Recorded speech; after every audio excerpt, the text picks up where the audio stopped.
Pai, do Filho e do Espírito Santo. Amém. O anjo do Senhor anunciou Maria, ela concebeu do Espírito Santo. Ave Maria, cheia de graça, o Senhor é convosco. Bendita sois vós entre as mulheres, bendito é o fruto do vosso ventre, Jesus. Santa Maria, Mãe de Deus, rogai por nós, pecadores, agora e na hora de nossa morte. Amém. Eis aqui a serva do Senhor, faça-se em mim segundo a vossa palavra. Ave Maria, cheia de graça, o Senhor é convosco. Bendita sois vós entre as mulheres, bendito é o fruto do vosso ventre, Jesus. Santa Maria, Mãe de Deus, rogai por nós, pecadores, agora e na hora de nossa morte. Amém. E o Verbo divino se fez carne e habitou entre nós. Ave Maria, cheia de graça, o Senhor é convosco. Bendita sois vós entre as mulheres, bendito é o fruto do vosso ventre, Jesus. Santa Maria, Mãe de Deus, rogai por nós, pecadores, agora e na hora de nossa morte. Amém. Rogai por nós, Santa Mãe de Deus, para que sejamos dignos das promessas de Cristo.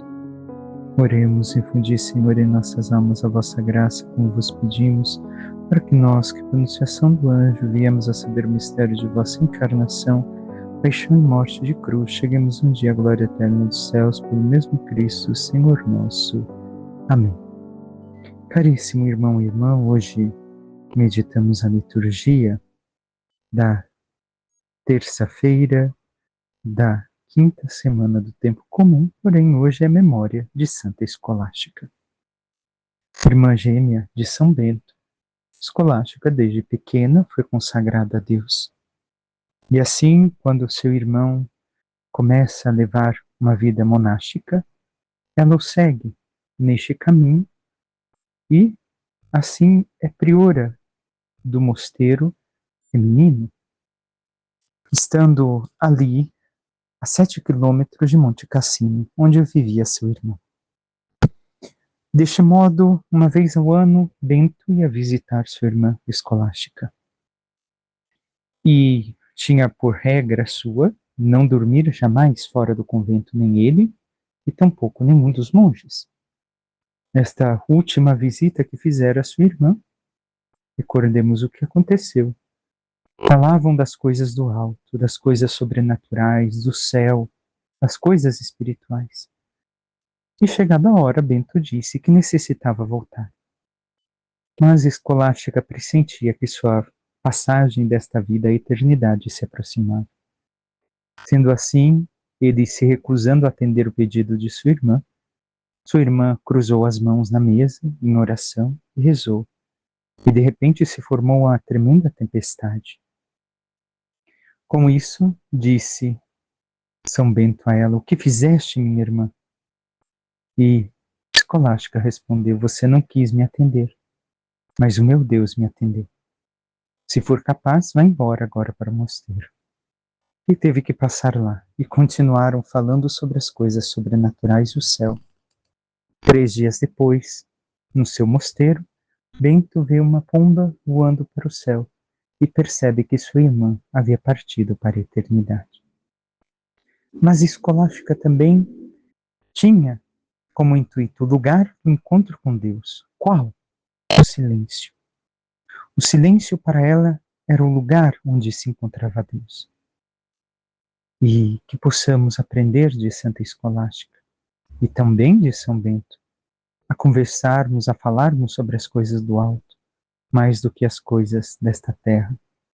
A focar as coisas espirituais, não somente ter conversas com tanto tempo perdido e sem importância.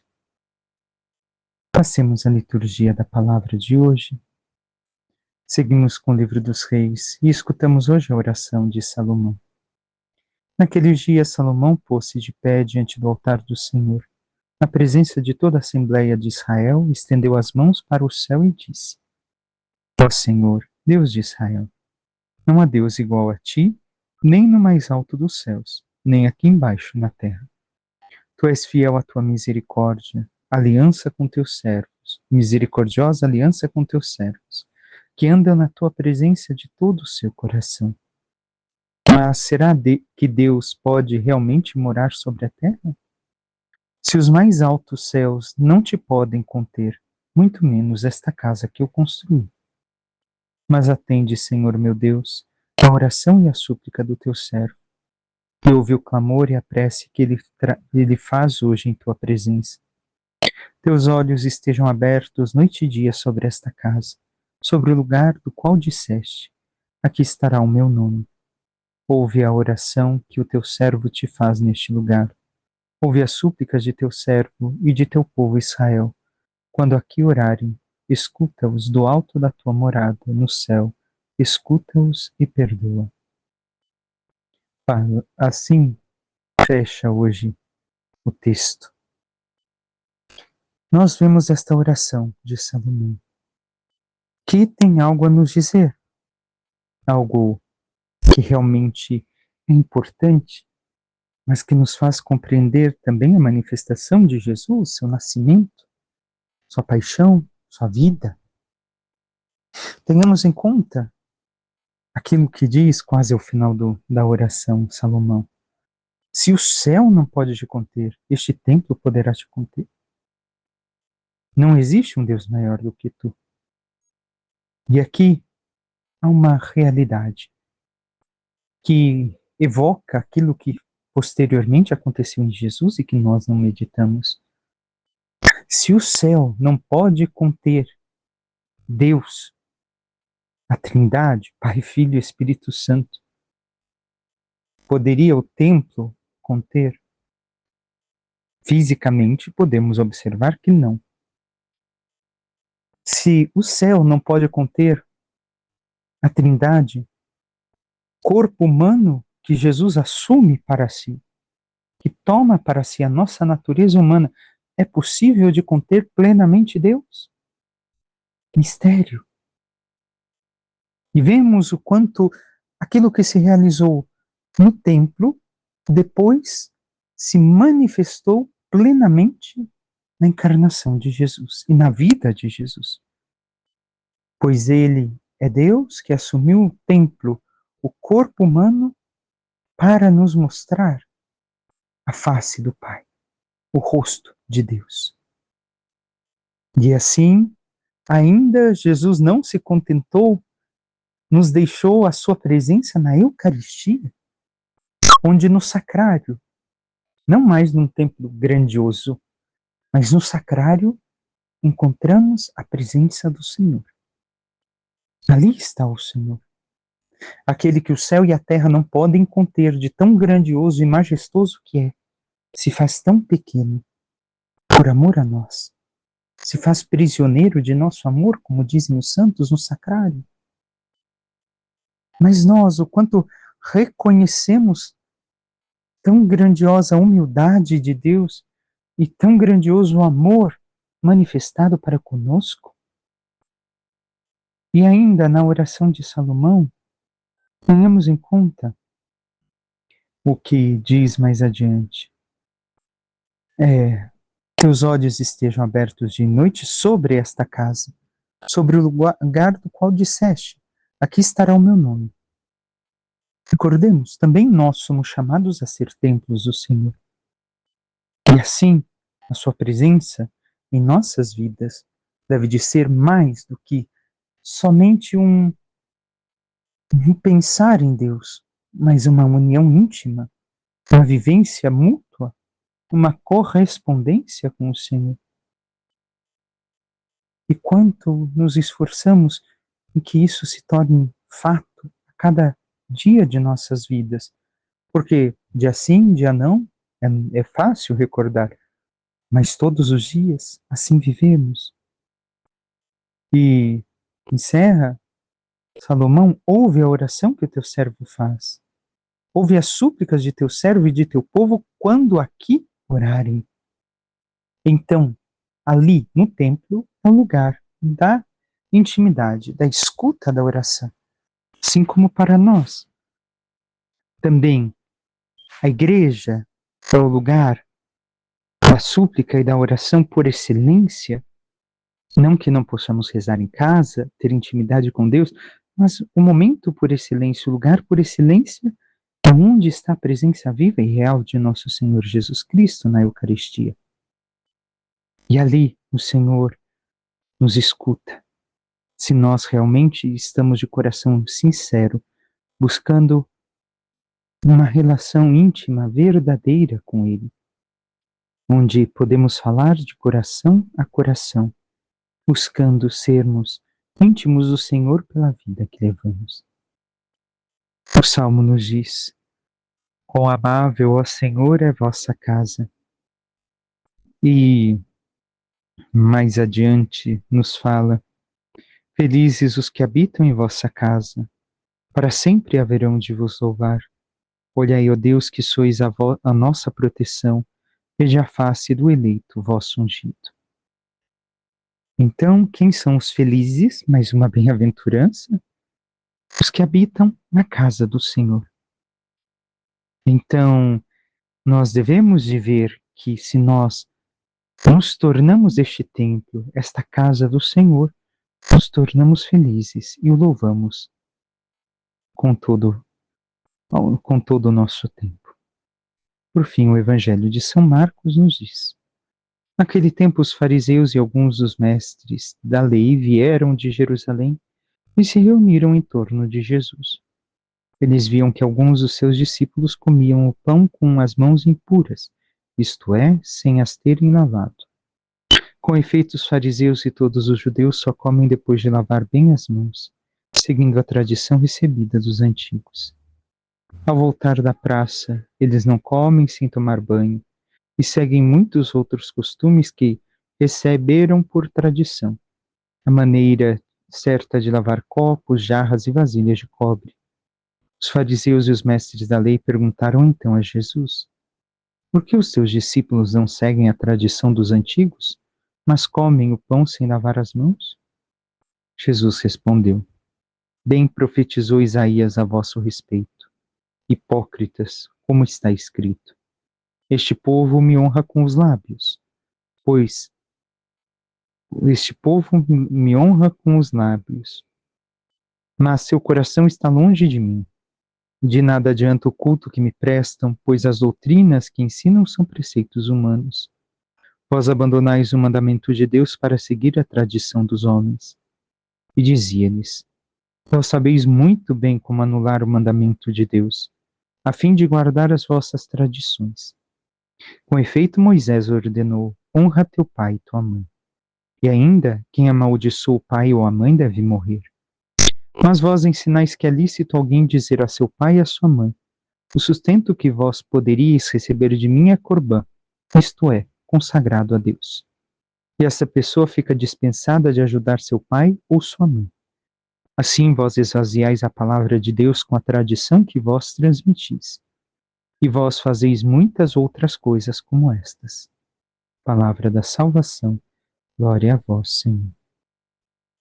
O que podemos retirar para a nossa vida hoje, ainda que uma meditação mais curta, mas que não deixe de ser profunda? Primeiro, vemos um problema.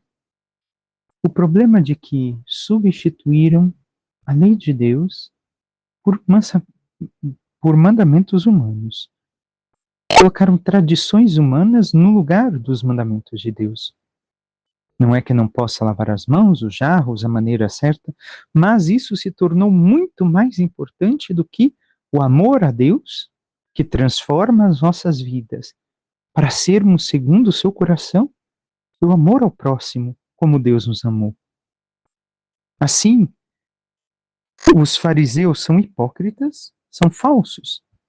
Por quê? Porque vivem de forma somente superficial, aparente, para demonstrar aos outros que são boas pessoas, como tantos cristãos também, até mesmo eu e você, pode ser que nos olhando, nos encontremos em alguns aspectos, em alguns pontos assim, demonstram ser uma coisa que não são. Por quê? Porque não vivem aquilo por convicção ou por profundidade de vida, mas sim porque, todo mundo sabe que ser cristão tem que fazer isso, então vamos lá.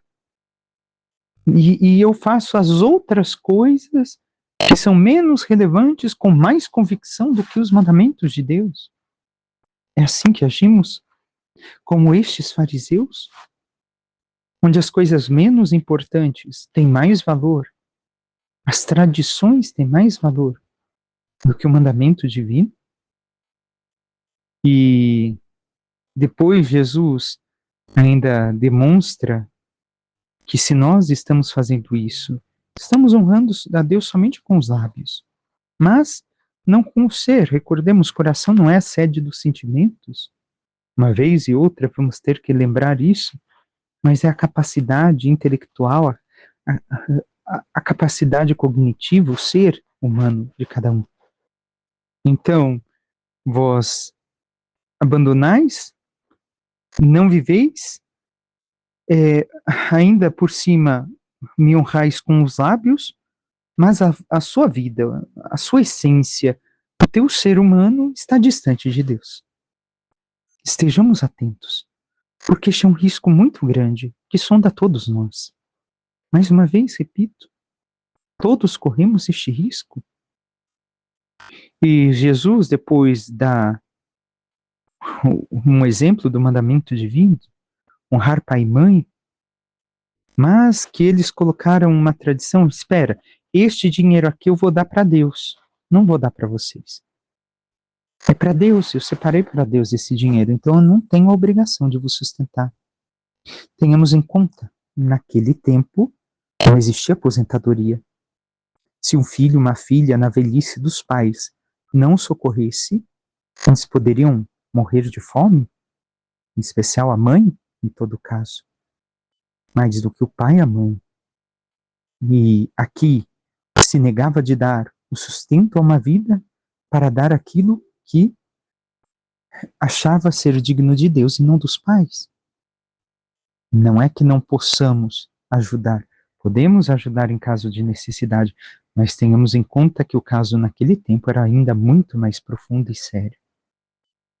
Como pode acontecer em algumas famílias que o pai e a mãe não têm uma aposentadoria, um sustento como hoje temos, e assim o filho e a filha têm a obrigação, por assim dizer, de cuidar daqueles que o geraram. Ao menos dar-lhes o sustento para que não morram de fome, não passem necessidade. E esse é o risco que o Senhor nos coloca mais uma vez. De olharmos o mandamento de Deus e depois justificarmos as coisas que fazemos como erros. Como erros justificáveis. Não, peraí, é assim, mas como agora vamos entrar no carnaval, muitos católicos dizem, não tem nada de mais nisso. E tantos vídeos circulando na internet, indicando que os tambores, batuques e tudo celebram a invocação de religiões de matrizes africanas. O católico não segue outras religiões. O católico é católico. Então, por que deve de se envolver com coisas que não pertencem à sua fé? Peçamos à Santíssima Virgem Maria, nossa Mãe, que interceda por cada um de nós e nos ajude a cada vez mais conhecermos profundamente os mandamentos do Senhor, para os aplicar em vivermos profundamente, com convicção de vida, e vivendo também como templos do Senhor na intimidade dele, possamos nos entregar totalmente à sua vontade, para que caminhando na santidade um dia mereçamos a glória dos céus. Louvado seja nosso Senhor Jesus Cristo, para que sempre seja louvado. Por intercessão da Santíssima Virgem Maria, de todos os santos e anjos de Deus, desça sobre vós, vossas famílias, vosso trabalho e tudo que vos pertence, bênção de Deus Todo-Poderoso, que é Pai, Filho e Espírito Santo. Amém. Um santo e abençoado dia a todos.